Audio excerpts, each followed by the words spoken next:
I'll make a confession. Of all the issues of Down East magazine that come out every year, my favorite is the Best of Maine, and that's the issue that is out now. With us here to talk about some of what is in it, Editor-in-Chief Brian Kevin. Thanks for coming in. Good to see you as always. Thanks. That's very nice of you. Is this fun for you to put together, this edition? Yeah, we have a really good time with it. It's also our biggest issue of the year, so we get to blow stuff out in a way that we don't always get to do it. I like that. We can write like 8,000 word stories.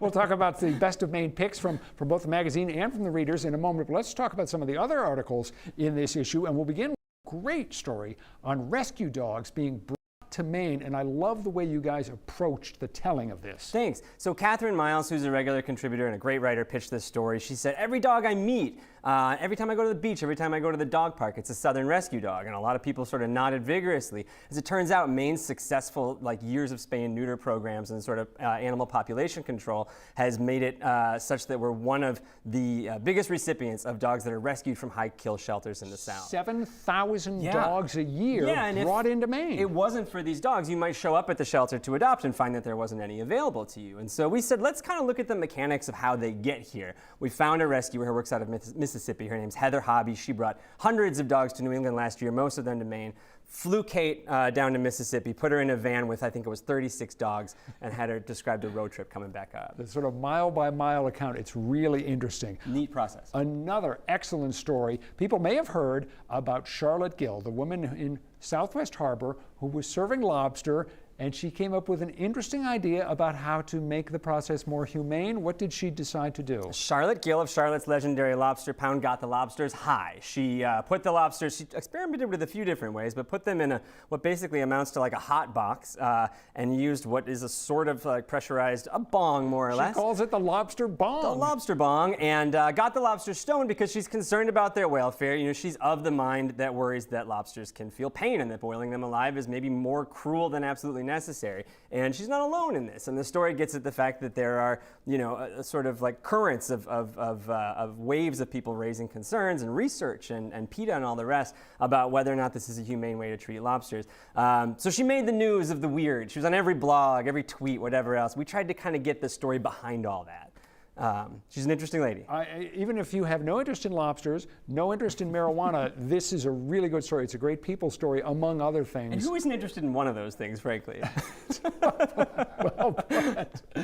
Well, let's move on to a great photographic spread. One of your photographers for the magazine, Ben Williamson, went out to Monhegan, one of his favorite places, if not his favorite place in the entire state. And this is, figuratively speaking, where Ben lives. Like going out and getting these scenic shots of classic Maine locations. This is what he would do if we fired him tomorrow and he still had a camera. This is what he loves to do. So he spends a lot of time on Monhegan, and we sent him out there a bunch last year to go out and kind of get sort of the classic feel, the village end of it, the wild end of it. Monhegan is this place where you can walk 10 minutes and see both kind of classic settled New England-y houses, Maine, and then, you know, go to the other side of the island and see wild cliffs, water, you know, spruce and fir and pine trees. And he kind of talks a little bit about his favorite ways to shoot out there and techniques and places to go.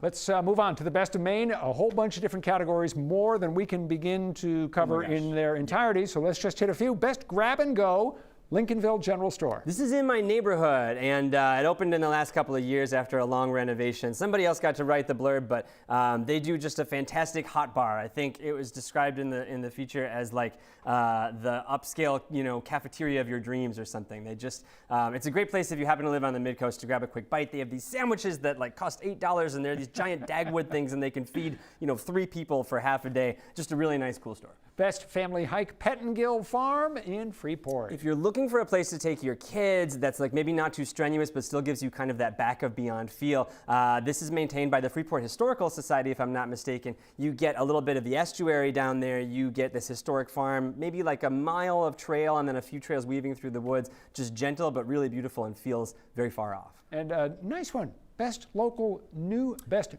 local news face, our News Center Maine colleague, Cameron O'Brien. You know, what I think about being a broadcast journalist is that you have all the same pressures as a print journalist. You have to get things right, you have to be accurate and interesting and thorough, but then you have to do what we don't have to do, whereas I can be like a misanthropic troll. You have to be someone that people want to invite into their living rooms all the time, or onto their phones, or however you get you news. When you see a young reporter like Cameron, who's I know new to the station, who seems to have that early in her career, it's pretty impressive. We like seeing her. You are the least misanthropic topic. Least troll-like person I know, That's Brian. very nice of you. Again, it's the Down East Best of Maine July issue. Lots of great stuff in here. Brian, Kevin, as always, thank you for coming in. Thanks. Good to see you.